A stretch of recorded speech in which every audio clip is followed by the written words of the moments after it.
Chào các anh em của kênh Mèo Ú Review, hôm nay Đệ sẽ mang đến cho anh em một bộ truyện mang tên Lòng Hiếu Thảo Đồ Đệ Ta Gần Như Biến Mất phần 10 nhé. Nếu các huynh thấy hay thì cho Đệ một đăng ký nhé. Lý Thành nhìn Lục Xuyên nói, đồng môn gặp nạn, ta đương nhiên sẽ cứu. Lục Xuyên nghe rồi hỏi lại Lý Thành, kể cả không tiếc hy sinh tính mạng của bản thân sao? Lý Thành cười lên sảng khoái nói, vậy ta phải xem xét chút. Lục Xuyên chống tay dựa vào tường nhìn Lý Thành cười nói, những lời ban này chỉ là để thuận miệng nói thôi, đừng coi là thật, chỉ là... Vẫn cảm ơn huynh đã trả lời đệ, Lý sư huynh. Lý Thành cười lên vui vẻ nói, Lục sư đệ quá lời rồi. Hoắc Đào đi từ bên trong ra thấy Lục Xuyên thì liền kêu lớn, Lục Xuyên huynh. Hoắc Đào đi đến gần Lục Xuyên mà chỉ vào bản thân hỏi, còn nhớ bọn ta không? Lục Xuyên cười gượng mà hỏi lại, xin hỏi các hạ là... Lục Xuyên nói rồi thầm quýnh giá cái tụi này, các ngươi nói xấu ta nhiều như vậy, không muốn nhớ cũng khó. Hoắc Đào nhanh chóng giới thiệu từng người một cho Lục Xuyên mà nói. Chính là mấy ngày trước bọn ta không cẩn thận xông vào chỗ huynh, sau đó Lục Xuyên huynh chủ động giải trừ trận pháp, bọn ta mới có thể ra ngoài. Còn chưa giới thiệu, tại hạ là Hoắc Đào của Linh Hạc phái, đây là các sư huynh đệ của ta Tả Bác Dịch, Lưu Kỳ, Lưu Chiêu, Chu Dư Thiên. Lục Xuyên cũng cười khách sáo mà đáp, lúc đó đắc tội, đây gọi là không đánh không quen biết. Chỉ tay vào Chu Dư Thiên, Lục Xuyên nhìn hắn rồi nói, kể ra thì ta có ấn tượng với đạo hữu này. Hoắc Đào ngạc nhiên hỏi, ồ, tại sao? Lục Xuyên nói tiếp, lúc đó đồng bạn đều bị nhốt trong trận, chỉ có một mình Dư Thiên sư huynh phá được thủy trận của ta. Tả Bác Dịch nghe mà hỏi lại, cái gì? Nhìn vào Chu Dư Thiên, Tả Bác Dịch nói, mặc dù thực lực của Dư Thiên sư huynh không tệ, nhưng ta nhớ là không tin thông trận pháp, chẳng lẽ? Chu Dư Thiên nghe đến mà tức giận nghĩ, tiểu tử này, cố ý. Hoắc Đào nhanh bay đến mà bá vai Chu Dư Thiên nói, chắc là Dư Thiên huynh hứng thú với trận pháp nhưng bình thường không để lộ ra, đúng không? Tả Bác Dịch nhìn Chu Dư Thiên mà nghĩ, không thể nào, may mắn được trúc cơ, tư chất bình thường, nếu không phải chăm chỉ tu luyện thì sao có thể phá được thủy trận của Lục Xuyên, có mờ ám. Chu Dư Thiên tiến gần đến Tả Bác Dịch mà cười nói, đạo hữu hiểu nhầm rồi, ta không hề tin thông trận pháp, đánh bậy đánh bạ phát hiện mắt trận mà đạo hữu đã bố trí mà thôi. Lục Xuyên đi đến mà cười với cái tên giả nai này nói, hóa ra là như vậy, xem ra là ta may mắn, nếu Chu huynh tinh thông trận pháp e là ngũ hành huyễn trận đó sớm đã bị huynh phá giải rồi. Chu Dư Thiên cũng cười đáp, Lục Xuyên huynh chê cười rồi. Ngoài mặt vẫn cười vui vẻ nhưng bên trong Chu Dư Thiên đã tức giận đến nghiến răng mà nghĩ, từ lúc nhập thế, ta chưa từng chịu nổi sỉ nhục nào như này. Hoắc Đào khen ngợi Lục Xuyên, chẳng qua Lục Xuyên huynh à, trận đấu lúc này huynh thật lợi hại, chọn được vị trí. Lục Xuyên cười đáp, đều là sư huynh đệ. Nhìn lấy Chu Dư Thiên rời đi, Lục Xuyên ngầm suy nghĩ, thường nghe nói rằng đạt tới cảnh giới Nguyên Anh thì có thể tu luyện công pháp tà môn, để có thể chiếm đoạt cơ thể của người khác. Chu Dư Thiên này bề ngoài không khác gì người thường nhưng khí tức của hắn hỗn loạn, một số hành vi cũng có chút bất thường. Ngay cả người thân cận cũng cảm thấy kỳ lạ, rất khó để người ta không suy đoán rằng hắn đã sớm không còn là Chu Dư Thiên chân chính nữa rồi. Đang trong suy nghĩ lại bị tiếng hô lớn của Hoắc Đào làm cho chú ý, mau nhìn kìa, hình như là Lăng Yên Băng lên sân rồi. Thấy Lăng Yên Băng lên sân mọi người không ngừng bàn tán, thiên tài kiếm đạo, Lăng Yên Băng đó sao? Cô ấy mang theo Xương Vũ kiếm, bội kiếm của sư tổ Vũ Tuyền. Nghe nói cô ấy chỉ mới tu đạo 2 năm, đã có tu vi trúc cơ trung kỳ rồi. Đúng là Long Trương Phượng Thải, phong tiêu bất phàm a. Chu Dư Thiên cười lên đầy biến thái ma nghĩ, nếu có thể ngược sát mỹ nhân này đến chết không phải quá đẹp ư? Một người khác cũng lên sân chuẩn bị thi đấu, trọng tài đứng giữa hờ hững hô cho có lệ, dù là cuộc thi phân thắng bại nhưng đừng cố cậy mạnh quá mà hãy biết điểm dừng. Ông hô rồi nghĩ, dù sao hoàn toàn không phải là cùng cấp bậc. Người thi đấu với Lăng Yên Băng là Bách Luyện Phong Vương Thạch luyện khí sư. Vương Thạch nói một tiếng mời rồi lau nhanh đến nghĩ, sư phụ nhất định đang xem chiến ở đâu đó. Không để chưa chiến đã sợ, không thể làm mất mặt Bách Luyện Phong. Ra chiêu với luồng linh lực mạnh mà ném chùy xích về phía Lăng Yên Băng. Cô cũng nhanh chóng rút kiếm ra mà lao thẳng đến. Khi hai vũ khí giao nhau thì chùy xích của Vương Thạch đã bị phản ra. Vương Thạch nghiến răng mà nhanh chóng tạo thành nhiều đoàn tấn công nhanh về phía Lăng Yên Băng. Nhưng cô đã nhanh chóng mà né hết được các đoàn tấn công một cách dễ dàng. Sau đó lại tiến thẳng đến chỗ Phong Vương Thạch mà chém xuống. Phong Vương Thạch có phần chật vật mà ném ra một đoạn khiến Lăng Yên Băng phải bay lên cao để né đòn tấn công. Ngọc Linh Lung phía dưới sân nhìn tình hình chiến đấu mà nói với Dư Phong, vốn không phải cùng cấp bậc, trốn qua trốn lại như thế cũng chỉ làm phí thời gian, lần sau có thể thay đổi cách bốc thăm được không? Ai nấy xem cuộc chiến mà cũng toát hết mồ hôi, một vị trưởng lão hô lên, khiên đen đó phát nổ rồi, không tốt. Sư phụ của Phong Vương Thạch nhìn xuống cũng tức giận nói, nghịch đồ, con điên rồi sao? khiến chắn như khối lập phương được Phong Vương Thạch dần dần dùng nội lực mà áp về phía Lăng Yên Băng. Liếc nhìn lấy một cái, Lăng Yên Băng không chút lo sợ mà một kiếm tiến thẳng đến mà đâm thắng, khiến hiên chắn kia vỡ nát thành ngàn mảnh. Không chỉ dừng lại ở phá khiên, Lăng Yên Băng cứ thế một đường mà chém đến, khiến quần áo của Phong Vương Thạch cũng bị luồng linh lực xé nát. Đứng phía dưới nhìn ai nấy cũng đều kinh ngạc mà trợn tròn mắt. Thắng thua đã rõ, trọng tài nhanh chóng hô: Tà Nguyệt Phong, Lăng Yên Băng thắng. Cô khiêm tốn mà chắp tay với Phong Vương Thạch: đã nhường rồi. Phong Vương Thạch quần áo tả tơi ngồi dưới đất mà như không tin được, cười lên một tiếng: ha ha ha, ta thua rồi. Một người nào đó khen: mạnh quá đi. Sư phụ của Phong Vương Thạch tức giận mà đi lên sân khấu chửi lấy thằng đệ tử: mới học được 2 năm đã đòi tự bạo như người ta ư? Ta thấy con chán sống rồi, không cần mạng nữa. Mọi người ai cũng bàn tán: Vương Thạch sư huynh đã liều đến vậy rồi mà vẫn không đả thương đến được một sợi tóc của Lăng Yên Băng. Đạo kiếm khí này, dưới trúc cơ kỳ không ai có thể đỡ được. Cô quay đi lạnh lùng nói về phía sau: mặc dù pháp khí tốt nhưng không phải lần nào cũng có thể bảo vệ toàn thân, ngươi vẫn nên đi chữa trị trước đi. Sư phụ Phong Vương Thạch cười đáp lời cô: đa tạ đạo hữu hạ thủ lưu tình. Còn Vương Thạch thì bị sư phụ nhéo đến muốn đứt cái lỗ tai mà nói: sư phụ con sai rồi. Lăng Yên Băng nhìn xuống phía dưới khán đài, mặt không cảm xúc nhìn về một hướng không nói gì. Lục Xuyên bắt được ánh mắt đấy cũng có chút căng thẳng mà nghĩ: đang nhìn mình sao? Đến đây là hết rồi. Nếu các huynh các tỷ các muội thấy hay thì cho Mèo Ú xin một like và một đăng ký để đệ ra thêm nhiều mẫu chuyện hay cho các huynh các tỷ nhé. Chào các anh em của kênh Mèo Ú Review. Hôm nay đệ sẽ mang đến cho anh em một bộ truyện mang tên Lòng Hiếu Thảo Đồ Đệ Ta Gần Như Biến Mất phần 11 nhé. Nếu các huynh thấy hay thì cho đệ một đăng ký nhé. Lại một trận đấu nữa diễn ra, Đoạn Hạo Diễm nhanh chóng bị một đấm của người thi đấu tiếp theo đấm cho nằm ra đất. Mọi người bắt đầu bàn tán về cuộc thi. Đoạn Hạo Diễm thua rồi, hắn là người trẻ nhất trong trúc cơ hậu kỳ nhỉ, nhưng khoảng cách quá xa, hoàn toàn không phải cũng một cấp bậc. Một người khác nói: đừng nói Đoạn Hạo Diễm, ai gặp phải Lăng Yên Băng cũng là một chữ: chết. Một người khác cũng lại nói: rốt cuộc là so thực lực hay là nhìn vận khí à? Sư phụ của tên Đoạn Hạo Diễm đứng phía trên mà tức đến nghiến răng run rẩy nói: đồ nhi của ta dày công tu luyện 10 mấy năm, vậy mà không vào nổi top 64, đúng là hoang đường, chẳng lẽ còn không bằng đám luyện khí tầng 8 ư? Đường trưởng lão thấy ai nấy đều oán khí ngút trời mà xoay đến nói với Dư Phong trưởng lão: tông chủ, so tài tông môn lần này, hình như oán khí của mọi người rất nặng à. Du Phong cũng toát hết mồ hôi vì cái nóng hơn Sài Gòn này mà hỏi: các trưởng lão có ý kiến gì? Đường trưởng lão cười nói: nhìn vào những cuộc tranh tài tông môn trước đây, có vẻ như chỉ khi bí cảnh tứ phương mở ra, giữa các đệ tử mới có nhiều dị nghị như vậy. Ta nghĩ có nên cải tiến thêm về luật thi của so tài này không? Sư phụ của Đoạn Hạo Diễm cũng đồng tình mà nói: vì công bằng phải đổi. Sư phụ của Phong Vương Thạch cũng nói: học thuật không tinh thì trách quy tắc, vậy đồ nhi ta Vương Thạch gặp phải Lăng Yên Băng oan uổng hơn sao? Phong Hứa Chấn cũng đi đến nói với Du Phong: 1, 2 lần thì cũng thôi, nhưng lần nào cũng như vậy thì quả thực nên đổi luật thi, dù sao so tài 30 năm một lần, đối với ai cũng là cơ hội chân quý. Du Phong nghe thì vuốt râu nói: chuyện liên quan đến bí cảnh tứ phương, ta có thể hiểu được sự nhiệt huyết của các đệ tử cầu đạo, chỉ là trước mắt so tài đã qua một nửa, nếu không có phương án thích hợp thì tùy tiện thay đổi lịch đấu, e là không ổn. Ngọc Linh Lung phía sau đi đến nói: nếu chư vị trưởng lão đều cho rằng đệ tử của mình có tư cách tiến vào bí cảnh thì rất đơn giản, hãy để các đệ tử bị loại có cơ hội khiêu chiến tuyển thủ top 64, ai thắng thì người đó có thể có được danh ngạch bí cảnh. Nghe được cách giải quyết, mắt hai người phía sau nhìn cô mà tỏa sáng. Cô ngồi mà nghe hai người này bàn qua tính lại, là một cách hay. Vậy dùng thủ lôi chạm, nhưng nếu bắt đầu lôi đài chiến thì nhiều đệ tử đánh đến bao giờ? Ngọc Linh Lung nghe đến mà cho thêm góp ý nói: thủ lôi chiến chỉ cho phép đệ tử trúc cơ kỳ trở lên mới được khiêu chiến lôi chủ. Mỗi người chỉ có một cơ hội, lôi chủ cần thủ lôi ít nhất là 3 lần, sau 3 lần quá thời hạn không đợi.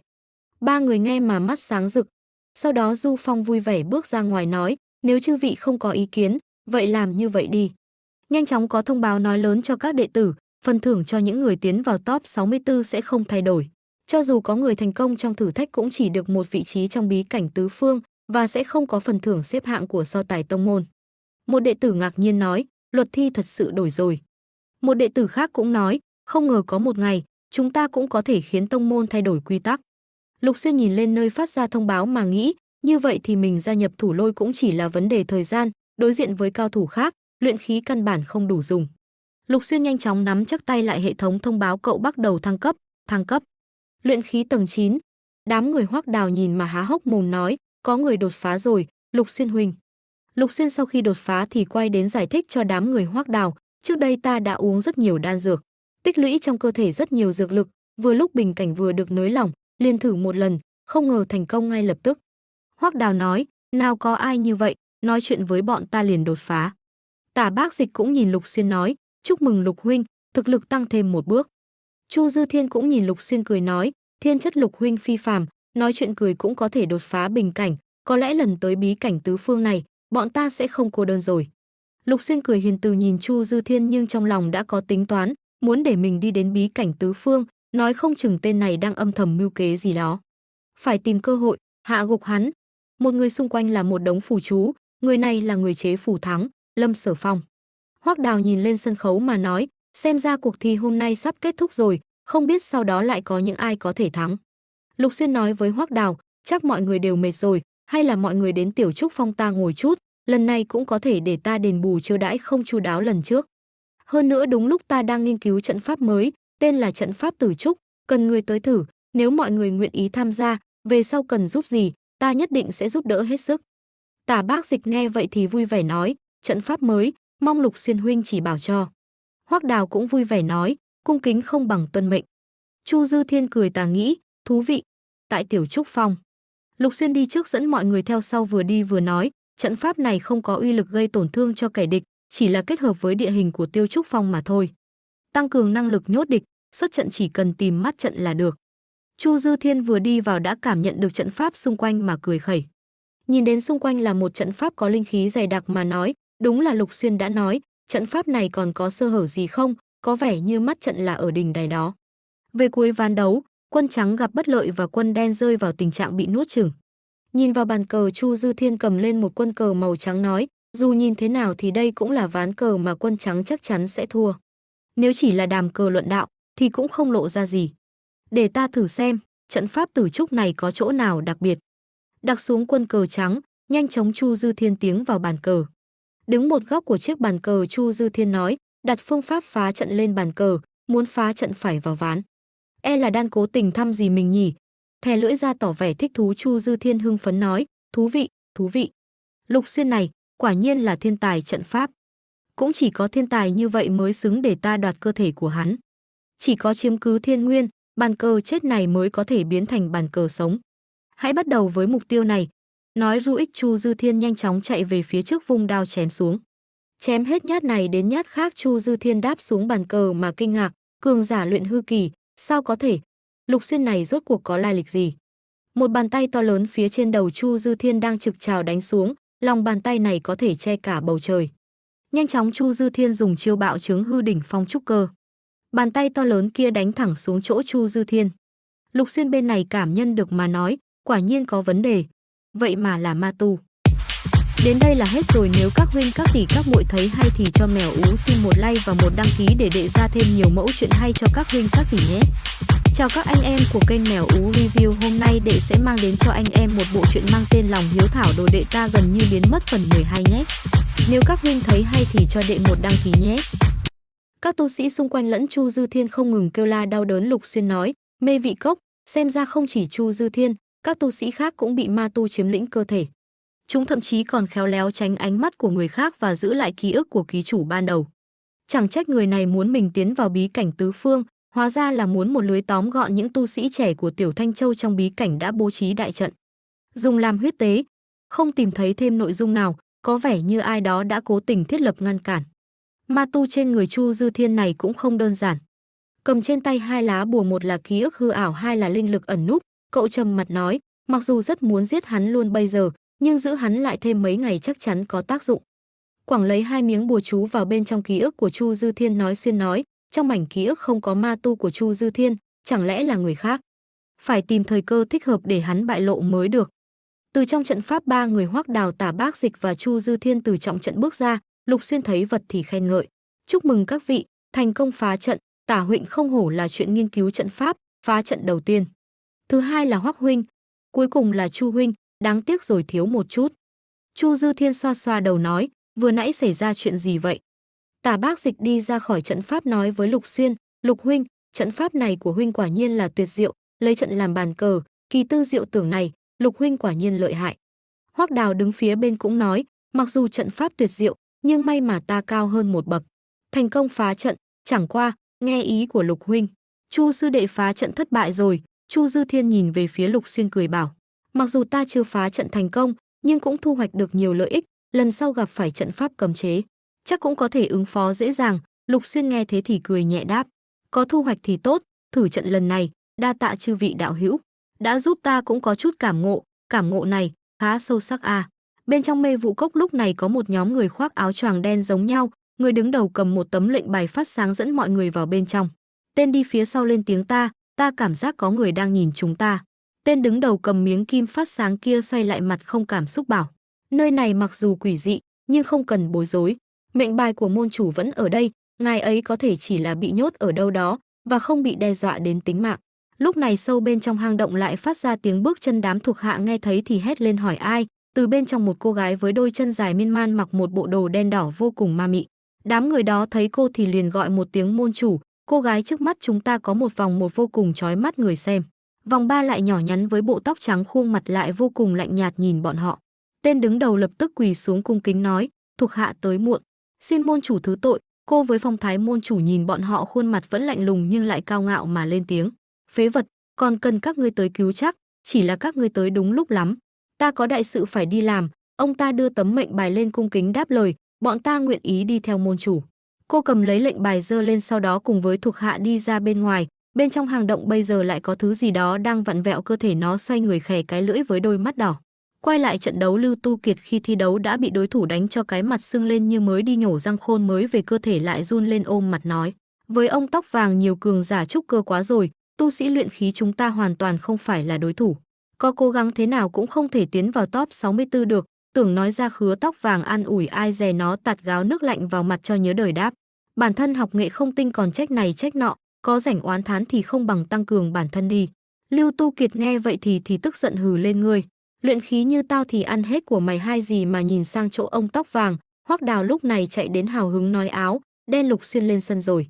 Đột nhiên mặt của Lưu Tu Kiệt oán khí ngút trời, đem theo cái mặt gian xảo từ trong bụng mẹ mà cúi đầu cười nham hiểm, làm cho Lục Xuyên kế bên cũng toát hết mồ hôi nói, chậc, luyện khí đấu với trúc cơ, đối thủ còn là đệ tử thân Vương Nhạc của chấp pháp đường.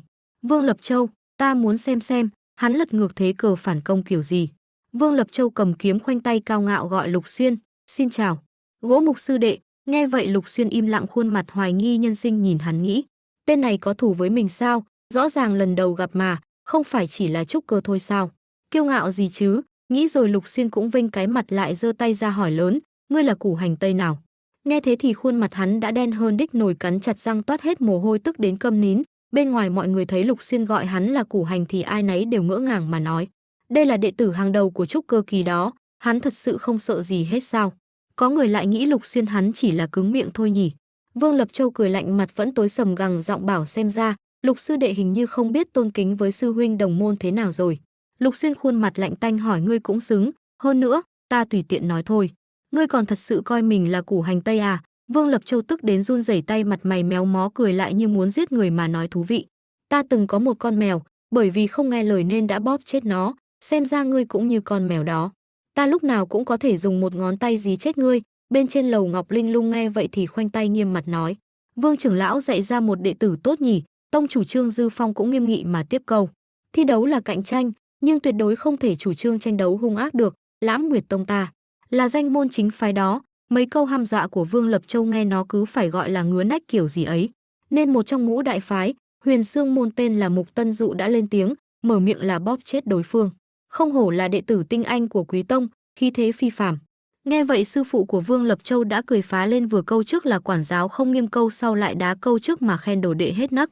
Chư vị đạo hữu chê cười rồi, là ta không thể quản giáo Lập Nhi tốt, sủng ái thằng bé quá mới khiến nó kiêu ngạo như vậy.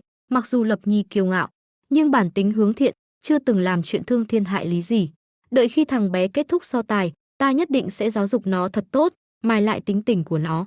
Ngọc Linh Lung cười nhẹ, ánh mắt quyết đoán hừ lạnh nói với ông ta, dù sao ta cũng nhắc nhở ông, không chỉ có một mình ông là người bao che khuyết điểm, nếu Lục Xuyên xảy ra chuyện gì ngoài ý muốn thì cái bà Linh Lung này cũng không tốt lành gì, bà định giành Lục Xuyên lại để đánh với đệ tử bà thôi.